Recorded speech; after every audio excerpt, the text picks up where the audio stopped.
How do I become a person of impact? Why is it that I'm struggling to live out God's will for my life? That's what we're going to discuss in this video, but just know that this video is a summary of the message that was delivered on Sunday, June the 2nd, 2024. And so because it's a summary, I will not actually quote from the passages we looked at in that service, or I might not even refer to it, although it is coming from 2 Peter 2, at least predominantly.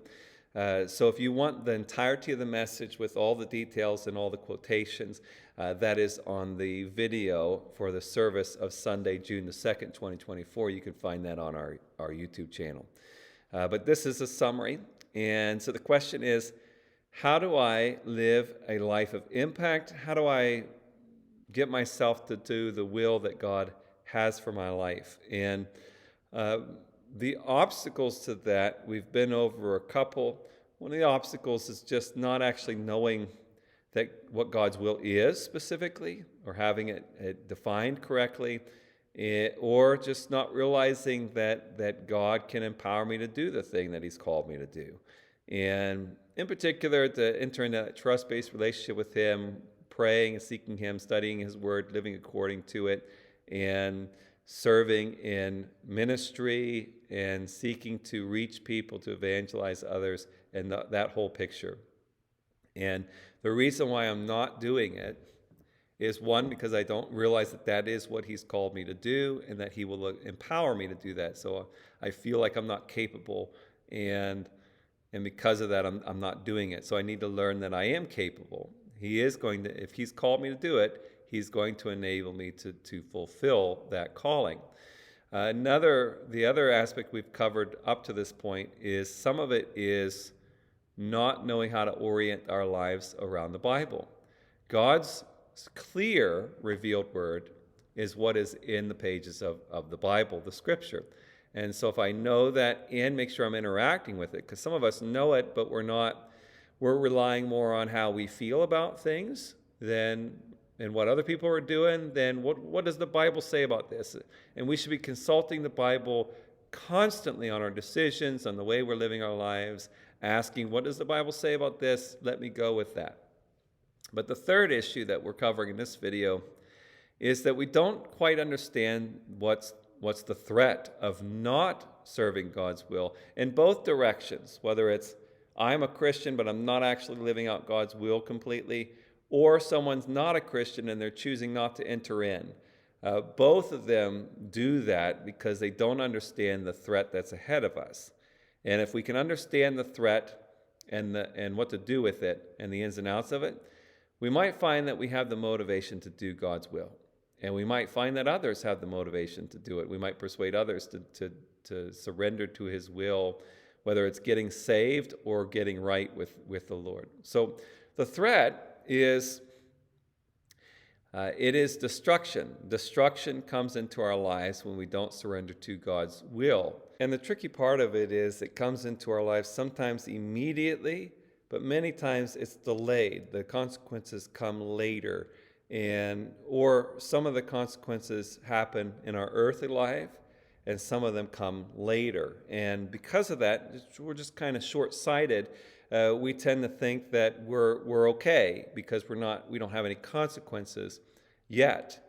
And that's an issue, and we have to know that is the nature of these consequences for not surrendering to God's will, is that they're delayed, and they may even come after our death. And that it comes with our second issue that we had in settling that God's word is His word, the Bible, and we orient our lives around it. We have to just decide if we're going to trust that what the Bible says is a threat is actually a threat.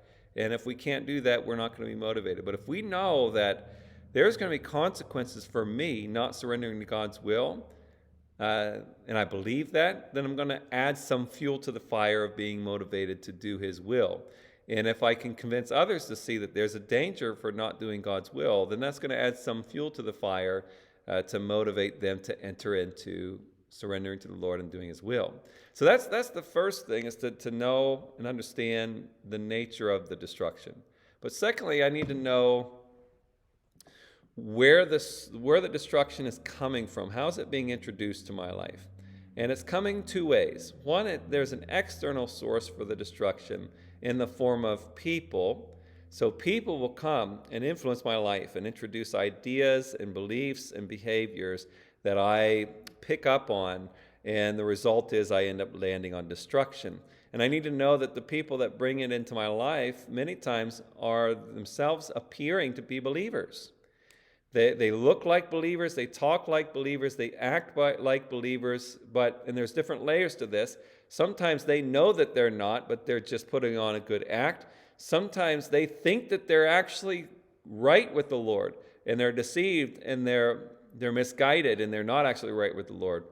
Sometimes they're right with the Lord in the sense that they are saved, they are legitimate believers, but there's something off in their relationship with the Lord. And then there's the people who are mature, and there's not things off with their relationship with the Lord. Those are the people we want to allow to influence. The people in these other areas, we need to be guarded in the way they influence us, because we need to know that they might not be leading me the right direction. And the response isn't to dismiss everything they say. The response isn't to just completely separate from them and cut them off, depending on the severity, perhaps. The response isn't to just to blast them and highly confront them. Sometimes that's called for, but that's not in general what we are to do. We are to acknowledge everybody around me, even if they look and act the part of a strong Christian. Everybody around me, what they're believing, asserting, and doing is suspect. It might not actually be a good thing. It could lead me to destruction. And so I need to be aware that danger is there externally. And the way I can identify what things they're proposing, whether through word or through behavior, into my life, how can I discover which ones I need to toss out, because that's destructive? And there's a few ways to do that. One, I need to know that some destructive things lead to destruction gradually, just like the whole nature of the threat is sometimes immediate, sometimes gradual. And so I need to ask myself, where does this lead? Even if this is good, even if it's possibly biblical, I need to ask myself, is this going to land me on being in a surrendered posture to God's mission and will for my life? And if it's going to disrupt it, I need to find out how I need to manage it. Sometimes it's I need to not do it at all. Sometimes it's I need some modified version of it. An example we gave in the service is the idea that I need to feel fulfilled. Well, yes, it is good to figure out a precise calling that the Lord has for me and a precise gifting and get in those things, and I'm going to find fulfillment in that, and that's good to have and pursue. But the problem is many times when people focus so much on the fulfillment that they end up not doing any ministry, and then they fail to do God's will for their lives because they were focused on the fulfillment. And that's an example of a modified issue. Because again, it's good to find fulfillment. That could create some guidance for us as to our specific mission and gifting. But I need to be okay with that if, in order to find fulfillment in a specific instance or for a season, I need to abandon God's will, I'm going to have to choose God's will over the fulfillment. But many times, because there's a lot of things that disrupt our faith that are not bad on their own, then we accept them into our lives and we never question them moving forward. And we have to always be examining, is this landing me on doing God's will right now? If it's not, I need to modify it or remove it. The other is the people who are presenting things to us. Are they coming to us self-focused? They're only looking out for their own best interest and they're not looking out for ours. Or are they using manipulation tactics or influence tactics on me? That is the goal of those tactics, is to lead me to something that doesn't actually land me on doing the mission that God has for me. And if that is the case, I need to resist their influence in my life if it's not what's best for me and it doesn't land me on surrendering to God's will. However, on the flip side of that, if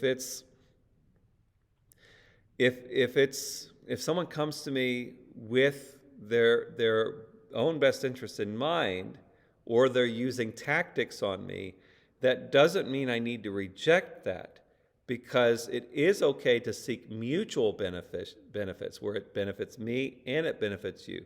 So if they're coming to me and I realize that they have something to gain in this, that doesn't make me cut it out. I'm looking for, is this good for me also? And if it is, then I embrace that. If I see that they're using tactics, I don't just toss them aside now because they're using tactics, but I'm asking, what are they using the tactics for?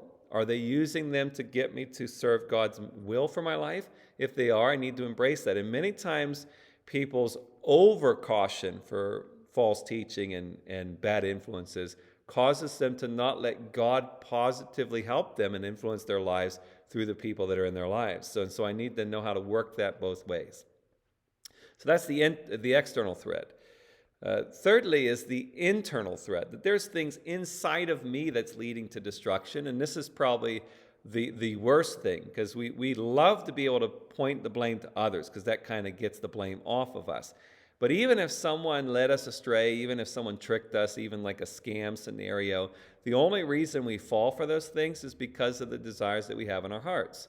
We fall for scams because we're anxious and fearful. We fall for scams because we are ignorant. We don't know things. We stop paying attention. We fall for scams because we really want to be bailed out, and it seems like this is a too good to be true scenario, but we're not paying attention to that because we want it to be true, and that's why we fall prey to the scams. And so it's our own internal desires that lead that. We desire pleasure and we desire sin. And that leads us to do those things even though we know there's consequences. For example, we know that if we eat a lot of sweets like ice cream or fatty foods like bacon, we know that that's going to lead likely to weight gain that we don't want, some negative consequences. We know that it could lead to heart disease and high cholesterol and other issues, or even just loss of energy and clarity of thought.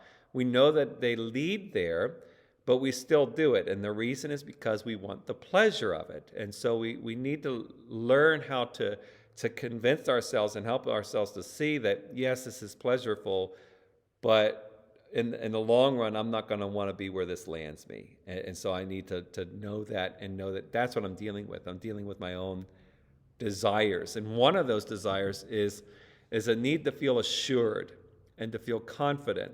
And sometimes we want that so badly that we don't care if it's false, a false sense of assurance. We just don't like feeling insecure, and so we want to feel assured. That's why many people ignore financial problems, relationship problems, problems with their house, their car. They know there's an issue, but they ignore it because they don't want to feel anxious or stressed about it. Rather than paying attention to it, dealing with it, and actually resolving it and being in a more secure place, we would rather just feel like we're in a more secure place. And if I know that that's happening in me, I might be able to begin to respond to that well and not let that lead me in a wrong direction. Some of the internal issue is that we end up being led by our passions rather than reason. We just go instinctively, we go by our feelings, we go by our impulses, and we go by where everybody else is going rather than thinking through every action. And I need to know that I just have a tendency to be lazy and just kind of move by what's moving me rather than being a little more attentive to those things.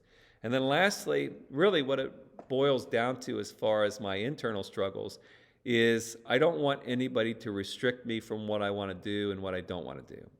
And that's why we resist authority in our lives in various ways, because we don't want the restriction. We don't mind the authorities in our lives if they're giving us what we want and they're helping us out. But when they come in and get in the way of what we want, that's when we resist the authorities. And we need to know the reason. We're not doing it because they're doing something wrong. We're not doing it because they're trying to control us. We're doing it because we don't want to be restricted. And we need to know that these things are inside of me, and that's what's causing the issues. It's not everybody else's fault. They're just taking advantage of the issues I currently have. And so what do I do with that? What's the solution? So I know that there's a threat. I'm taking that seriously. I know it's coming from external and internal sources. Now how do I find the solution? Well, the solution is to first resist desensitization.